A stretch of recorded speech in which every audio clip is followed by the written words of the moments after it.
Hello നമസ്കാരം എല്ലാവർക്കും എൻ്റെ യൂട്യൂബ് ചാനലിലേക്ക് സ്വാഗതം. അപ്പോൾ ഇന്ന് നമ്മൾ നോക്കാൻ പോകുന്നത് നിങ്ങളുടെ വ്യക്തിയുടെ കറൻറ്റ് സിറ്റുവേഷൻ, അതായത് നിങ്ങളുടെ വ്യക്തി ഈ സമയം നിങ്ങളെ പറ്റിയിട്ട് എന്താണ് ചിന്തിക്കുന്നത് എന്നാണ് നമ്മൾ ചെക്ക് ചെയ്യാൻ പോകുന്നത്, നോക്കാൻ പോകുന്നത്. നിങ്ങളൊക്കെ ഒന്ന് നന്നായിട്ടൊന്ന് പ്രാർത്ഥിക്കുക. ഇതൊന്ന് സ്റ്റക്ക് ചെയ്ത് വെച്ചതിന് ശേഷം പ്രാർത്ഥിച്ചിട്ട് കാണുന്നതായിരിക്കും നല്ലത്. അപ്പോൾ നിങ്ങൾക്ക് നന്നായിട്ട് റെസിനേറ്റ് ആകും. അത് മാത്രമല്ല, ഇതൊരു ജനറൽ റീഡിംഗ് ആണ്, ജനറൽലെസ് ആണ്, ടൈംലെസ് ആണ്, ആർക്ക് വേണമെങ്കിലും കാണാം. അതുമാത്രമല്ല ഇത് റെസിനേറ്റ് ആവുന്നവർ മാത്രം എടുക്കുക കേട്ടോ. റെസിനേറ്റ് ആകാത്തതൊക്കെ വിട്ട് കളയുക. റെസിനേറ്റ് ആകുന്ന വീഡിയോസൊക്കെ വരും, അല്ലെങ്കിൽ റെസിനേറ്റ് ആകുന്ന മറ്റു വീഡിയോസൊക്കെ പോയി കാണുക. ഇത് നിങ്ങൾക്ക് റെസിനേറ്റ് ആകുന്നില്ലെങ്കിൽ വിട്ട് കളയുക കേട്ടോ. വിഷമിക്കേണ്ട ആവശ്യമില്ല. നിങ്ങൾക്കായിട്ട് വീഡിയോസ് കാണും എവിടെയെങ്കിലും, അല്ലെങ്കിൽ ഇത് നമ്മുടെ ചാനലിലും അങ്ങനെ വരും. എനിക്ക് സ്ഥിരം പ്രേക്ഷകരുണ്ട്. എല്ലാവരോടും ഞാനൊരു നന്ദി അർപ്പിക്കുന്നു. എനിക്ക് ഇത്രയും സപ്പോർട്ട് തരുന്നതിന് ഒരുപാട് പേരുണ്ട് കേട്ടോ. ഞാൻ സ്ഥിരമായിട്ട് വാച്ച് ചെയ്യുന്ന കുറച്ച് പേരുണ്ട്. അപ്പം എനിക്ക് കുറച്ച് പേരുണ്ട് എനിക്ക് മെസ്സേജ് ഇടുന്ന. അവരുടെയൊക്കെ മെസ്സേജ് കാണുമ്പോൾ തന്നെ എനിക്കൊരു പുഞ്ചിരി വരും. കാരണം എന്താണെന്ന് വെച്ചാൽ എന്നെ ഡെയിലി വാച്ച് ചെയ്യുന്നവരാ. നമ്മളൊരു ദിവസം വീഡിയോ ഇട്ടില്ല, അല്ലെങ്കിൽ നമ്മളൊരു വീഡിയോ ഇടാൻ താമസിച്ചിട്ടുണ്ടെങ്കിൽ നമുക്ക് കമൻറ്റിലൂടെയും, അല്ലെങ്കിൽ നമുക്ക് വാട്സപ്പിൽ മെസ്സേജ് അയക്കുന്ന അങ്ങനെയൊക്കെ ചോദിക്കുമ്പോൾ നമുക്ക് ഒരുപാട് സന്തോഷമുണ്ട് കേട്ടോ. അപ്പം ഇതുവരെയുള്ള സപ്പോർട്ടിനും അതുപോലെ തന്നെ സബ്സ്ക്രൈബൊക്കെ എനിക്ക് കൂടുന്നുണ്ട്. അതുപോലെ കമൻ്റ് ആണേലും ലൈക്ക് ആണേലും ഒക്കെ കൂടുന്നുണ്ട് കേട്ടോ. എല്ലാവരും സപ്പോർട്ട് നന്നായിട്ട് ചെയ്യുന്നുണ്ട്. എല്ലാവർക്കും നല്ലൊരു എൻ്റെ നന്ദി ഞാൻ അർപ്പിക്കുകയാണ് കേട്ടോ. എന്ത് ചെയ്യണമെന്ന് എനിക്ക് അറിയത്തില്ല.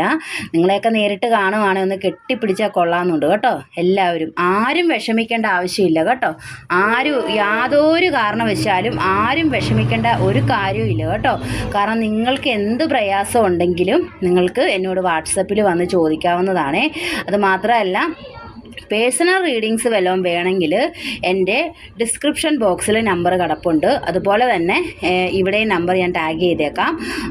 സ്പെൽ വർക്കുകൾ, അതുപോലെ കേസ് സംബന്ധമായിട്ടുള്ള കാര്യങ്ങൾ, കോടതി വഴക്ക്, അങ്ങനെയുള്ളൊക്കെ പ്രശ്നങ്ങളൊക്കെ ആണെങ്കിൽ, അതുപോലെ ദാമ്പത്യം, വിവാഹ തടസ്സം, അതുപോലെ ഒരുപാട് പ്രതിസന്ധികളിൽ അലയുന്നവർ കാണും. അങ്ങനെയുള്ളവർക്ക് പേഴ്സണലായിട്ട് റീഡിങ്സ് എടുത്തതിന് ശേഷം നമ്മൾ പ്രതിവിധി പറഞ്ഞു കൊടുക്കുന്നതായിരിക്കും കേട്ടോ. കാരണം സ്പെൽ വർക്ക് മാത്രമല്ല, നമ്മൾക്ക് കേസ് സംബന്ധമായിട്ടുള്ള കോടതി അങ്ങനെയുള്ള കാര്യങ്ങളൊക്കെ നമുക്ക് ഇത് ചെയ്തു തരാൻ പറ്റുന്നതാണ്.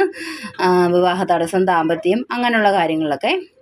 അപ്പം ഇതെല്ലാവരും ഒന്ന് പ്രാർത്ഥിച്ചതിന് ശേഷം മാത്രം കാണാൻ ശ്രമിക്കുക കേട്ടോ.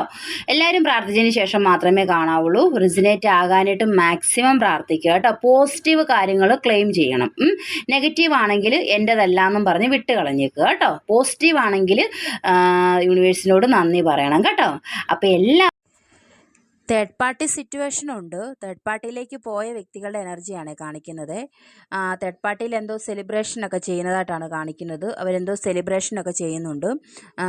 ഭയങ്കര ആഘോഷപരമായിട്ട്, സമാധാനമായിട്ട് അവരുടെ ഫാമിലിയിൽ എന്തെങ്കിലുമൊക്കെ വിശേഷങ്ങളൊക്കെ നടക്കുന്നുണ്ടായിരിക്കും. എന്താണെന്നറിയത്തില്ല, ഇങ്ങനെ ഒരു എനർജി വരുന്നുണ്ട്. പിന്നെ എത്ര സെലിബ്രേഷൻ ആണെങ്കിലും, ഏതൊക്കെ അവസ്ഥകളിൽ നിന്നാലും നിങ്ങളെ പറ്റിയിട്ട് ചിന്തിക്കുന്നുണ്ട് കേട്ടോ. നിങ്ങൾ ഒരുപാട് സാമ്പത്തികമായിട്ടൊക്കെ സഹായിച്ചിട്ടുള്ള വ്യക്തികളാണെങ്കിൽ നിങ്ങളെ പറ്റിയിട്ട് ഒരുപാട് ചിന്തിക്കുന്നുണ്ട്. നിങ്ങളുമായിട്ടുള്ള ഓർമ്മകളൊക്കെ അയവിറക്കുന്നു, ഓർമ്മകളൊക്കെ പുതുക്കുന്നതായിട്ട് കാണിക്കുന്നുണ്ട് കേട്ടോ. അതുപോലെ തന്നെ രണ്ട് സിറ്റുവേഷനും ബാലൻസ് ചെയ്ത് കൊണ്ടുപോകണം. അതുപോലെ ഒരു റീയൂണിയൻ പോസിബിൾ ആണ്. ചിലർക്കൊക്കെ റീയൂണിയൻ പോസിബിൾ ആണ്. കാരണം അതുപോലെ ശരീരവും മനസ്സും നോവുന്ന തരത്തിലുള്ള വേദന ഇതിനോടകം അനുഭവിച്ചിട്ടുണ്ട്. അപ്പോൾ അതുകൊണ്ട് തന്നെ ഈ മോർണിംഗ് തോട്ട്, അതായത് ഈ നിമിഷം നിങ്ങളെ പറ്റിയിട്ട് ചിന്തിക്കുന്നത് ഇത് ബാലൻസ് ചെയ്ത് കൊണ്ടുപോകണം. ഇങ്ങനെ പോയാൽ പുള്ളിക്ക് മുന്നോട്ട് പോകാൻ പറ്റത്തില്ല. അത്രത്തോളം പെയിൻ അനുഭവിക്കുന്നുണ്ട്. ചിലപ്പം നിങ്ങളെ ഉപേക്ഷിച്ചിട്ട് മറ്റൊരു സിറ്റുവേഷനിലേക്ക് കടന്നു കളഞ്ഞതായിരിക്കാം, മിണ്ടാതൊക്കെ പോയതായിരിക്കാം. പക്ഷെ അവിടെ ചെന്നപ്പം അവർക്ക് വേണ്ടിയിട്ട് ജീവിക്കേണ്ട ഒരവസ്ഥ, സ്വന്തം ഇഷ്ടങ്ങളൊക്കെ മാറ്റിവെച്ച് അവർക്ക് വേണ്ടിയിട്ട് ജീവിക്കേണ്ട ഒരവസ്ഥയൊക്കെ വരുന്നുണ്ട്. നിങ്ങളെന്ന് പറയുന്ന വ്യക്തി മനസ്സിലാക്കിയ പോലെ ആരും ഈ ലോകത്ത് മനസ്സിലാക്കുന്നില്ല എന്നൊക്കെ മനസ്സിലാക്കുന്നുണ്ട്. അതുമാത്രമല്ല, നിങ്ങളിൽ നിന്ന് മൂവ് ഓൺ ചെയ്തു പോകാൻ പറ്റുന്നില്ല. നിങ്ങളിൽ ഈ വ്യക്തി സ്റ്റക്കാണ്. എന്തൊക്കെ സന്തോഷങ്ങൾ പ്രശ്നങ്ങളുണ്ടെങ്കിലും എന്തൊക്കെ സമാധാനങ്ങളുണ്ടെങ്കിലും എന്തുകൊണ്ട് നിങ്ങളിൽ നിന്ന് മൂവ് ഓൺ ചെയ്ത് പോകാൻ പറ്റുന്നില്ല എന്നൊരു തോട്ട് ഈ പുള്ളിക്ക് വരുന്നുണ്ട് കേട്ടോ. അപ്പം നിങ്ങളെ ഓർക്കുമ്പോൾ തന്നെ നല്ല രീതിയിലുള്ള പെയിനാണ്. ചിലപ്പോൾ എന്തെങ്കിലും വിശ്വാസത്തിൻ്റെ പേരിൽ എന്തെങ്കിലും വഴക്കോ കാര്യങ്ങളൊക്കെ നടന്നിട്ട് പോയതായിരിക്കാം. നിങ്ങൾ ഒരുപാട് വേദനിപ്പിച്ച പോലത്തെ അത് നിങ്ങൾ വേദനിപ്പിച്ചിട്ടില്ലായിരിക്കാം, പക്ഷെ പുള്ളി മനസ്സിൽ വിചാരിക്കുന്നത് തെറ്റിദ്ധാരണകൾ അങ്ങനത്തെ കാര്യങ്ങളൊക്കെയാണ് കേട്ടോ. അതിലൊക്കെ സ്റ്റക്കാണ്. അവിടം കൊണ്ടാണ് ഇത് സ്റ്റക്കായത്. പെട്ടെന്നൊരു ഇതാണ്, ബ്രേക്കപ്പാണ് ഉണ്ടായതെന്ന് വേണമെങ്കിൽ പറയാം. അപ്പം നല്ല രീതിയിലുള്ള പെയിൻ പുള്ളിക്ക് ഉണ്ടായിട്ടുണ്ട്. പക്ഷേ ഒരു റീയൂണിയൻ പോസിബിളാണ് കേട്ടോ. റീയൂണിയൻ കാർഡ് വന്നിട്ടുണ്ട്, പോസിബിളാണ്. അത് മാത്രമല്ല, ഏതൊരു സിറ്റുവേഷനിൽ ഇരുന്നാലും നിങ്ങളെ പറ്റിയിട്ടുള്ള ദിവാസ്വപ്നങ്ങൾ കാണുക, നിങ്ങളെ പറ്റിയിട്ടുള്ള ചിന്തകൾ, ഓർമ്മകൾ ഒക്കെ വരുന്നുണ്ട് കേട്ടോ. ഈ ഒരു ടൈമിൽ നിങ്ങൾ എന്താണെന്ന് മനസ്സിലാക്കുന്നുണ്ട്. എത്ര നിങ്ങൾ തെറ്റ് ചെയ്താലും അല്ലെങ്കിൽ നിങ്ങളെ വ്യക്തി എത്ര തെറ്റ് ചെയ്താലും നിങ്ങൾക്ക് രണ്ടുപേർക്കും പരസ്പരം പിരിഞ്ഞു പോകാൻ പറ്റാത്ത ഒരു സിറ്റുവേഷൻ എന്തോ ഒന്ന് ഇതിനകത്ത് പിടിച്ചു നിർത്തുന്നുണ്ടെന്ന് മനസ്സിലാകുന്നുണ്ട്. അതുപോലെ തന്നെ രണ്ട് സിറ്റുവേഷനെ ബാലൻസ് ചെയ്ത് കൊണ്ടുപോകണം എന്നും വിചാരിക്കുന്നുണ്ട് കേട്ടോ. അതിനുശേഷം റീയൂണിയൻ പോസിബിൾ ആകത്തുള്ളൂ എന്നാണ് കാണിക്കുന്നത്. പുള്ളിയുടെ ആ തോട്ട് ക്ലിയർ ആവണം, എങ്കിൽ മാത്രമേ ഉള്ളൂ കറക്റ്റ്, അതായത് നടക്കണം. അതായത് രണ്ട് സിറ്റുവേഷനെയും ബാലൻസ് ചെയ്ത് കൊണ്ടുപോകാൻ പറ്റണം. ആ ഒരു ഡിസിഷൻ പുള്ളി എടുക്കുമ്പോൾ ഇവിടെ ഒരു റീയൂണിയൻ പോസിബിൾ ആണെന്നാണ് കാണിക്കുന്നത് കേട്ടോ. ഒന്നെങ്കിൽ എടുത്തിട്ടില്ലായിരിക്കാം, അല്ലെങ്കിൽ എടുത്തിട്ടുണ്ടായിരിക്കാം. അതുപോലെ നല്ല പെയിനുണ്ട്, നിങ്ങളില്ലാത്തത് കൊണ്ട് നല്ല പെയിനുണ്ട്. അതുകൊണ്ട് അതായത് സ്റ്റക്കാണ് നിങ്ങളിൽ. ഈ ഒരു ബന്ധത്തിൽ നിന്ന് പുള്ളിക്ക് ഈ നിമിഷം വരെ മൂവ് ഓൺ ചെയ്ത് പോകാൻ പറ്റിയിട്ടില്ല. ആ ഒരു സിറ്റുവേഷനിൽ പെട്ട് കിടക്കുവാണ് കേട്ടോ. അതുകൊണ്ട് തന്നെ റീയൂണിയൻ ഉടനെ തന്നെ ഉണ്ടാവും, നമുക്ക് പ്രതീക്ഷിക്കാം. നമുക്ക് കുറച്ച് കാർഡും കൂടി ഒന്ന് നോക്കാമേ. ദ വേൾഡ് കാർഡ് വന്നിട്ടുണ്ട്. പൂർണ്ണമായിട്ടും വെൽ പ്രൊട്ടക്ഷൻ, ഡിവൈൻ പ്രൊട്ടക്ഷനോട് കൂടിയിട്ടുള്ളൊരു ബന്ധമാണിത്. വീണ്ടും റീയൂണിയൻ കാർഡ് വന്നിട്ടുണ്ട് കേട്ടോ. വീണ്ടും വന്നതുകൊണ്ട് തന്നെ ഇതിൽ ഞാൻ പറയുന്നത്, എൻ്റെ ഒരു മനസ്സ് പറയുമെങ്കിൽ 60% ആൾക്കാർക്കും അല്ലെങ്കിൽ ഒരു 50% ആൾക്കാർക്കും റീയൂണിയൻ പോസിബിളാണ് കേട്ടോ. കാരണം 2 തവണ കാർഡ് വന്നു. 2 എന്ന നമ്പറിന് ഇവിടെ പ്രത്യേകതയുണ്ട് കേട്ടോ. അത് മാത്രമല്ല, പുള്ളിക്ക് അതായത് നിങ്ങളില്ലാതെ പുള്ളിക്ക് പറ്റത്തില്ല, അത് പുള്ളിക്ക് മനസ്സിലായിട്ടുണ്ട്. നിങ്ങൾ വേണം കൂടെ. അപ്പം മറ്റൊരു സിറ്റുവേഷനിലാണെങ്കിൽ പോലും നിങ്ങളെയും കൂടെ ചേർക്കാം, നിങ്ങളെ ഒരു ഫാമിലി ആയിട്ട് കാണാം, നിങ്ങൾക്കൊരു ഫാമിലി കെട്ടിപ്പടുത്തി തരണം എന്നൊക്കെ ചിന്തിക്കുന്നുണ്ട് കേട്ടോ. നിങ്ങളുമായിട്ടൊരു ഫാമിലി, ഇനി അവിടെ ആണെങ്കിൽ പോലും നിങ്ങളാണ് ഫാമിലി എന്നാണ് വിചാരിക്കുന്നത് കേട്ടോ. കാരണം അത് നിങ്ങളുടെ സിറ്റുവേഷൻ അനുസരിച്ച് എടുക്കുക. അത് മാത്രമല്ല, വീൽ ഓഫ് ഫോർച്യൂൺ ഇതൊരു കാർമിക്കൽ സിറ്റുവേഷനൊക്കെ ആയിരിക്കാം. കർമ്മ, അതായത് നമ്മൾ നല്ലത് ചെയ്താൽ നല്ലത്, ചീത്ത ചെയ്താൽ ചീത്ത കേട്ടോ, അങ്ങനെ വിചാരിക്കണം കേട്ടോ.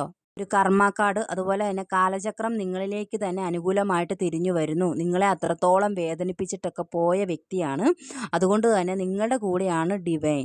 അത് മാത്രമല്ല, പോസിറ്റീവ് കാർഡാണ്. ഇതെല്ലാവരും ക്ലെയിം ചെയ്യണം കേട്ടോ. എല്ലാവരും ക്ലെയിം ചെയ്യണം. നിങ്ങളുടെ എനർജി ആണെന്ന് നിങ്ങൾ ക്ലെയിം ചെയ്തോ കേട്ടോ. ഒരു നെഗറ്റീവ് പോലും ഇതിനകത്തില്ല. ഇല്ലാത്തൊരു തേർഡ് പാർട്ടി ഉണ്ടെന്ന് പറഞ്ഞുകൊണ്ട് ഇതാവല്ലേ. കാരണം പോസിറ്റീവായിട്ടുള്ള കാര്യങ്ങൾ നിങ്ങളിലേക്ക് വരും. ഇത് കണ്ടില്ലേ, കാർഡ് റീയൂണിയൻ കാർഡൊക്കെയാണ് വന്നിരിക്കുന്നത്. അതുകൊണ്ട് തന്നെ നിങ്ങളിലേക്ക് വരും എന്ന്. അല്ലാതെ തേർഡ് പാർട്ടി അത് ഇല്ലെങ്കിൽ അതിനെ ഒരിക്കലും നിങ്ങൾ ഇതാക്കരുത് കേട്ടോ. ഒരിക്കലും ക്ലെയിം ചെയ്യൽ, അത് അതുപോലെ തന്നെ നടക്കും. അത് മാത്രമല്ല, ഇതൊരു എന്താ പറയുന്നത്, ഒരു ഡിവൈൻ കണക്ഷനാണ്. പൂർണ്ണമായിട്ടും ഒരു കാപട്യവും ഇല്ലാത്ത സത്യസന്ധമായിട്ടുള്ളൊരു സ്നേഹമാണ് ഇനി ഉണ്ടാകാൻ പോകുന്നത്. ഒരു ഡിവൈൻ പ്രൊട്ടക്ഷൻ, അതുപോലെ ഒരു സോൾമേറ്റ് ഇൻഫ്ലെയിം എന്നൊക്കെ നമുക്ക് പറയാം. അങ്ങനെയൊക്കെ ഒരു കണക്ഷനാണിത് കേട്ടോ.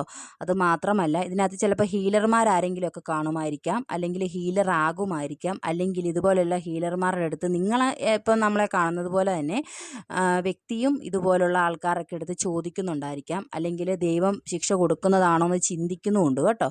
കാരണം നല്ല പെയിനുണ്ട്. പെയിൻ വരുമ്പം ഇതുപോലുള്ള കാര്യങ്ങളൊക്കെ എന്താ പറയുക, നിങ്ങളുടെ വേദന ശരിക്കും കിട്ടുന്നുണ്ടെന്നാണ് കാണിക്കുന്നത്. നിങ്ങൾ എത്രത്തോളം വേദനിക്കുന്നോ അത്രത്തോളം അവിടെ ശിക്ഷ കൊടുക്കുന്നുണ്ട് ഈശ്വരൻ കേട്ടോ. കാരണം നിങ്ങളെ വേദനിപ്പിച്ച് പോയതല്ല, അല്ലാതെ പുള്ളി അവിടെ ഹാപ്പി ഒന്നുമല്ല, സന്തോഷത്തോടെ സമാധാനത്തോടെ ഒന്നുമല്ല കേട്ടോ. ചിലപ്പം നിങ്ങൾ കാണുന്ന വ്യക്തികളൊക്കെ ആണെങ്കിൽ ചിലപ്പം നിങ്ങൾക്ക് തോന്നുമായിരിക്കാം, പക്ഷെ അങ്ങനല്ല. പുള്ളി ഒട്ടും ഹാപ്പി അല്ല അവിടെ. കാരണം നിങ്ങളെയാണ് ചൂസ് ചെയ്തിരിക്കുന്നത്, നിങ്ങളെടുത്തോട്ട് വരണം എന്നാണ് ആഗ്രഹിക്കുന്നത് കേട്ടോ. ഒരുപാട് പെയിൻ ഉണ്ട് നിങ്ങളില്ലാത്ത, നിങ്ങൾക്കും ഉണ്ട് പെയിൻ. നിങ്ങളും ഈ വീഡിയോ കാണുന്നത് പെയിൻ അനുഭവിച്ചാണ് കേട്ടോ. നല്ല പെയിനുള്ള ആൾക്കാരെ എനിക്കിതിവിടെ കാണാൻ പറ്റുന്നുണ്ട്. അപ്പം ഒട്ടും വിഷമിക്കേണ്ട, റീയൂണിയൻ പോസിബിൾ ആണ്. അതുപോലെ തന്നെ ഫാമിലി കാർഡൊക്കെ വന്നിട്ടുണ്ട്, 10 ഓഫ് കപ്സ്. അതുകൊണ്ട് തന്നെ ഒരു മാരേജ് ഒക്കെ ചിലർക്ക് പോസിബിൾ ആണ് കേട്ടോ. കല്യാണത്തിന് വേണ്ടിയിട്ടൊക്കെ വെയിറ്റ് ചെയ്യുന്നവരൊക്കെ ഉണ്ടെങ്കിൽ അതൊക്കെ നടക്കുമെന്നാണ് കാണിക്കുന്നത്. അതുപോലെ തന്നെ കുറച്ച് കാർഡും കൂടി നമുക്കൊന്ന് നോക്കാം. നിങ്ങളെ ഉപേക്ഷിച്ച് പോയപ്പം എന്തൊക്കെയോ നേടും, അല്ലെങ്കിൽ ഒരുപാട് സന്തോഷവാനായിട്ട് അല്ലെങ്കിൽ സന്തോഷവതിയായിട്ടൊക്കെ ജീവിക്കുമെന്ന് വിചാരിച്ചതാണ്. പക്ഷേ അത് നടന്നില്ല കേട്ടോ. കാരണം നേരെ തിരിച്ചാണ് കാര്യങ്ങളൊക്കെ അവിടെ നടന്നത്. കാരണം എന്താണോ ചെയ്തത് അതിനുള്ള പ്രതിഫലം അവിടെ കിട്ടിക്കൊണ്ടിരിക്കുകയാണെന്നാണ് കാണിക്കുന്നത്. നിങ്ങളിൽ നിന്ന് ഒരുപാട് പണമായിരിക്കാം, നിങ്ങളിൽ നിന്ന് ഒരുപാട് എനർജി. ഇന്നലെ ഇങ്ങനത്തെ കാർഡ് വന്നിട്ടുണ്ടായിരുന്നു, എനർജി ആയിരിക്കും. അത്രത്തോളം നിങ്ങൾക്ക് പെയിൻ തന്നെന്നാണ് കാണിക്കുന്നത് കേട്ടോ. അതുപോലെ തന്നെ നിങ്ങളിൽ നിന്ന് മൂവ് ഓൺ ചെയ്ത് പോയി കഴിഞ്ഞാൽ എന്താണ്ട് സന്തോഷത്തോടെ ജീവിക്കാമെന്ന് വിചാരിച്ചിട്ടുണ്ടെങ്കിൽ നിങ്ങളിൽ സ്റ്റക്കാണ്, നിങ്ങളിൽ തന്നെ സ്റ്റക്കാണ്. ഒരിക്കലും നിങ്ങളിൽ നിന്ന് മുന്നോട്ട് പോകാൻ പറ്റാത്തൊരവസ്ഥയാണ്. അത് എന്തുകൊണ്ടാണെന്നൊക്കെ ഇങ്ങനെ ചിന്തിക്കുന്നുണ്ട്. ഒന്നിലും ഫോക്കസ് ചെയ്യാൻ പറ്റുന്നില്ല, ഒരു കാര്യങ്ങളും ചെയ്യാൻ പറ്റുന്നില്ല. ഇങ്ങനത്തെ കുറച്ച് എനർജി ഉള്ളവരുടെ കാർഡ് കിട്ടിയിട്ടുണ്ട്. ഡെവിൾ വന്നിട്ടുണ്ട്, ബ്ലാക്ക് മാജിക് ഉണ്ട്, ഒരു ബ്ലാക്ക് മാജിക് എനർജിയും വന്നിട്ടുണ്ട് കേട്ടോ. ഏതെങ്കിലും തരത്തിൽ ബ്ലാക്ക് മാജിക് ചെയ്തതുകൊണ്ടായിരിക്കാം നിങ്ങൾ തമ്മിൽ സെപ്പറേഷൻ ആകേണ്ടി വന്നത്. കാരണം നിങ്ങളെയാണ് ഇപ്പോഴും ഹോൾഡ് ചെയ്ത് പിടിക്കുന്നത്. നിങ്ങളെന്ന് പറയുന്ന വ്യക്തിനെ നല്ല രീതിയിൽ തന്നെ സ്നേഹിക്കുന്നുണ്ട്. നിങ്ങൾ നല്ലൊരു വ്യക്തിത്വമുള്ള ഒരാളായിരുന്നെന്നും നിങ്ങൾ എല്ലാവരെയും പോലെയല്ല, നിങ്ങൾ മാത്രമേ ആ വ്യക്തിയെ മനസ്സിലാക്കത്തുള്ളൂ എന്നൊക്കെ മനസ്സിലായിട്ടുണ്ട് കേട്ടോ. ചെന്ന സിറ്റുവേഷനിൽ സ്റ്റക്കാണ്, കണ്ണ് മൂടപ്പെട്ട് ബന്ധനസ്ഥനായിട്ട് നിൽക്കുന്നു. ഡെവിൾ കാർഡ് വന്നിട്ടുണ്ട് കേട്ടോ. നിങ്ങളുടെ എനർജി പോലെ നിങ്ങൾ എടുക്കുക. അപ്പം വീഡിയോ ഇത്ര ഉള്ളായിരുന്നു. എല്ലാവർക്കും റെസിനേറ്റ് ആകുമെന്ന് വിശ്വസിക്കുന്നു. പോസിറ്റീവിനെ മാത്രം ക്ലെയിം ചെയ്യുക, നെഗറ്റീവിനെ എല്ലാം വിട്ട് കളയുക കേട്ടോ. നെഗറ്റീവ് നിങ്ങളുടെ ആണെങ്കിൽ തന്നെ നിങ്ങൾ ഒരിക്കലും അത് മൈൻഡിൽ പോലും വെക്കരുത്. അതൊക്കെ മാറും എന്ന് തന്നെ നിങ്ങൾ ഇരിക്കുക കേട്ടോ. പേഴ്സണൽ റീഡിങ് വേണമെങ്കിൽ എൻ്റെ ഡിസ്ക്രിപ്ഷൻ ബോക്സിലും ഇവിടെ ഞാൻ ടാഗ് ചെയ്തേക്കാമേ. അപ്പം ശരി എന്നാൽ ഓക്കെ. ഓം നമഃ ശിവായ.